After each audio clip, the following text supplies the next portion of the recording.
It's July 10th, 2026. In our last session 2 days ago, we put the bareback pads on both boys and we walked them around with a lead line, this training area. Over there by the tree, over here by the water tub, and they were just fine. So today, the next challenge is to go out the back gate and walk them through the big pasture. We keep trying to expose them to possible distractions that may happen when we do walk out on the ranchos trails with people that want to go for a walk with alpacas. And if they have kids and want to put the kids on the backs of the alpacas, they have been saddle trained. One step at a time, we want to be able to offer that activity to our local community in exchange for donations. We are a nonprofit 501c3 sanctuary for large farm animals. And we'll even take small ones too. But there's another sanctuary in my county, Nevada County, that's called Animal Place, and they like to take small farm animals and they don't like to take large farm animals. So I'm filling that gap with Shadrach Farms Sanctuary. Now, I am going to walk carefully over to the equipment area, and I'm going to the tacking area, excuse me, it's hard to remember vocab. I'm gonna leave this gate open. Uh-oh, trouble already. I hope you can see it. Little bit of a concern when he walked through the back gate. I'm going to stay in the shade because it is going to be a very, very hot day. It's like about 9:20 now. The goats are here. Last session they were here the entire time. I'm going to stand here in the shade so that I can see Thor, who's in his buggy, and so that he can see me. And as Tavis walks out in the big pasture, if you can't see it, like right now there's high grasses and fences, posts in the way, I'll tell you if they're behaving, and they are behaving. They are walking with lead lines on their halters and bareback pads on their backs. They're going towards their water tub that's out there. I'm pretty sure Tavis will stop there and let them drink if they want to, but they're not drinking. They're just looking. They're looking around. They're looking relaxed. Our objective today is to expand the horizon. Let them know that we're going to be going to places that they maybe aren't familiar with. Like right outside my perimeter fence on the ranchos trails. And at this time you can see there are no people or animals out there. But they are also, you can see there are no motor vehicles there. They're not allowed. Just for your information, Brownie is standing right here next to me. Blackie is standing right there behind me. They want to participate. They want to give the right answer. But they got to know what the right answer is. So when they give us the wrong answer, we apply pressure. And when they give us the right answer, we remove the pressure. Now you can see, I hope, on my far fence that Alpha and Beta are walking just fine. And if somebody were to be coming by on the other side of the fence on the ranchos trails, that would be a good practice for them. But I haven't seen very many people or animals out on the ranchos trails for months. It may be related to economy. Our economy is not doing well. And I'm a mathematician. Let me warn you, be careful when you listen to statistics on the news, because it's very easy to lie with statistics by choosing the numbers you want to use to be indicators of what you're trying to measure. There they are. They're in the midst of some of the dry grasses out here. You see, we do have green grass. It's quite a chore to keep all these risers irrigating every day. And I honestly don't have the manpower to do it reliably. But it's okay to have green grass and dry grass in a pasture. They both are good sources of browsing and grazing. Neither of them are dangerous or unhealthy. And quite frankly, my alpacas, they hang out there where I'm showing you, where it's green grass low. They prefer it. And if I can have the manpower to run my Kubota and mow out here with the flail mower, I'll do so. And I'll show you soon thereafter when we film. But for now, we're lucky to have all of this usable pasture grazing area in a fence that I'm confident will keep my livestock on my property and keep other livestock, animals, people off my property. Here they are. They're going down the middle. I hope you can see them. Tava stopped. They're stopping and looking, not looking concerned at all.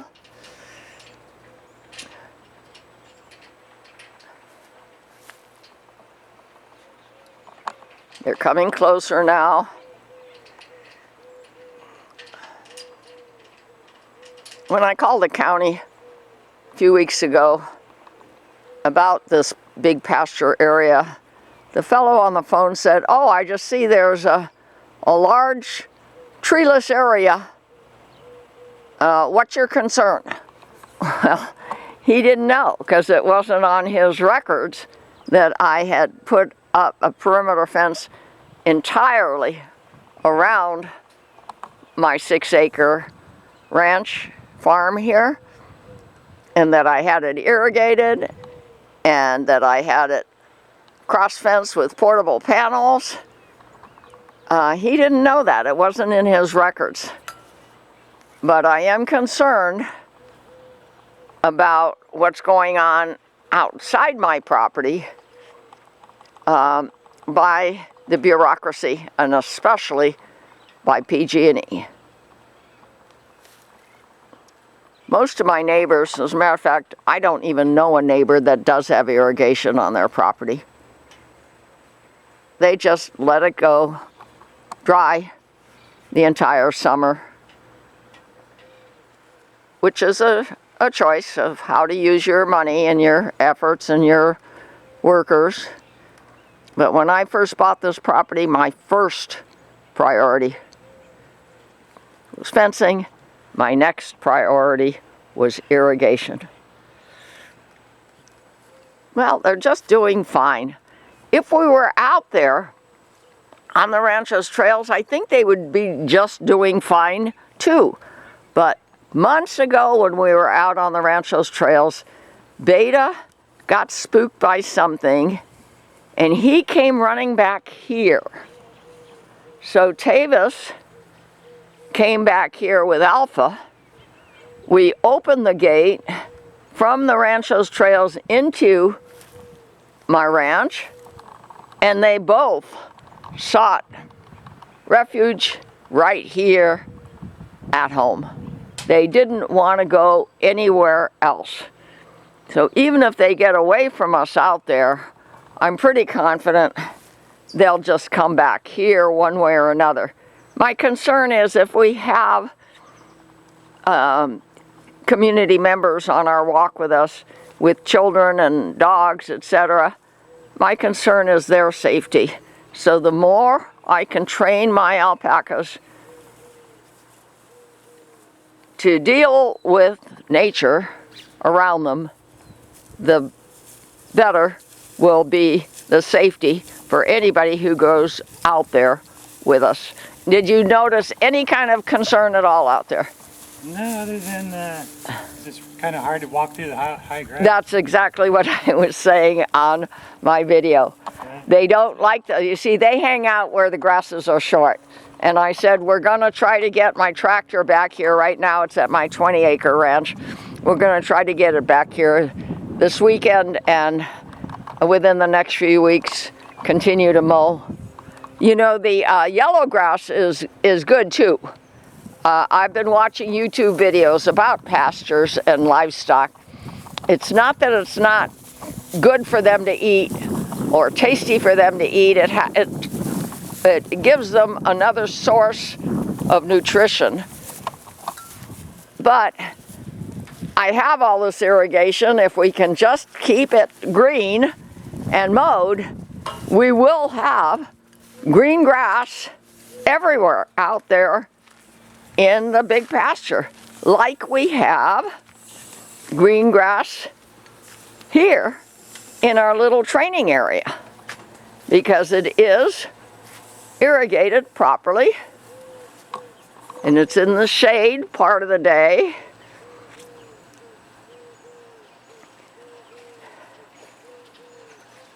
Maybe even open the panel into our training arena, walk around there a couple times, and then we'll go and upload this video to show the progress we're making here on the Urban Alpaca Girl Show, letting our two wonderful alpacas enjoy their surroundings and letting you watch them try to please us. They really do want to please if they just understand what the right answer is.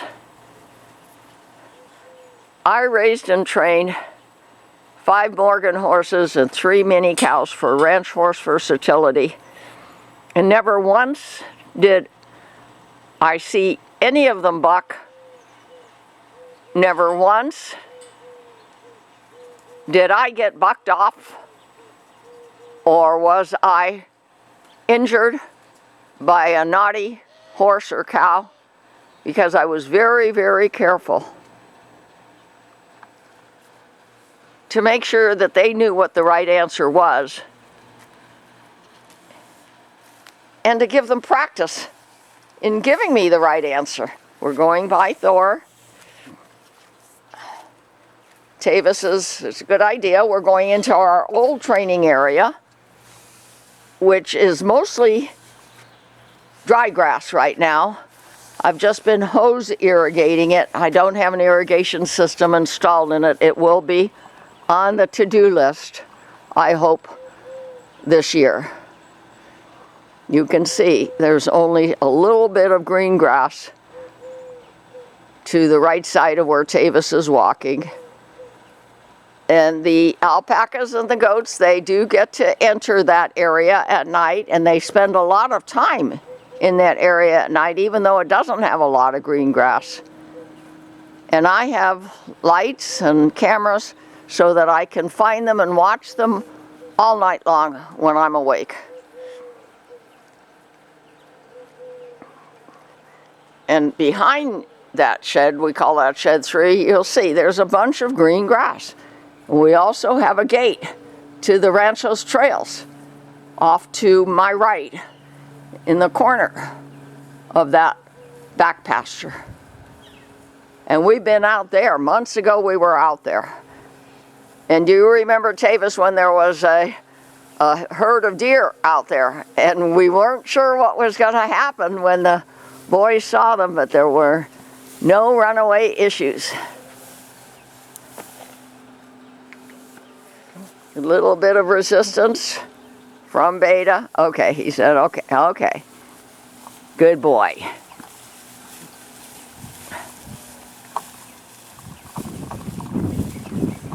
I have seen YouTube videos where people were walking and cart driving with their alpacas on roads where there were motor vehicles.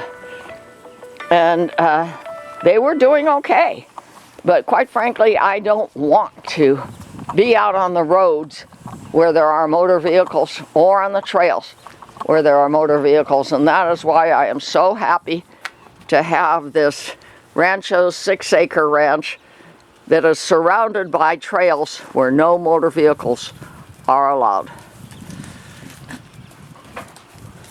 The goats are here playing with each other. I was watching a video last night where you can leash train a goat. And I might start doing that. And one of the reasons that I might start doing that is that when I was out with Thor on his leash distributing carrots yesterday evening, the goats were playing with each other like you just saw them play. And they didn't realize it, but they were playing with each other near a gate that I was going through, and they knocked me over. Thor's leash got pulled out of my hand. I wasn't sure I was going to be able to get up, but I carefully did. I was lucky I didn't break anything when I fell over. There was no human being around within voice distance that could hear me say, "I have fallen." So I just carefully got myself up. Thor, although he could have run anywhere he wanted with his leash on, he didn't. He stayed very close by and watched me. It was like he was confused why I was on the ground near him instead of walking with him on a leash. So once I got up, I just quietly walked towards Thor. He walked forward a little bit, but then he stopped. He let me pick up the leash, which was very rewarding for me and him. And that's it. I think the next challenge is going to be to actually go outside this big pasture fence on one side of the property or the other, and be on my ranch, but not be on any public trail or road. So they haven't been used to walking up and down the pastures that I have on my driveway. So we'll try that, because we do have a front gate, we have a total perimeter fence. We'll just try going out one of the gates here, walking them in a place they aren't used to frequenting. They're not allowed to graze out there without us opening a gate. And we'll see how they behave about being on my rancho's property where they can't browse and graze at will. We're saying goodbye for now. Blackie, Brownie, Alpha, Beta, and Thor. And thank you very much, Tavis.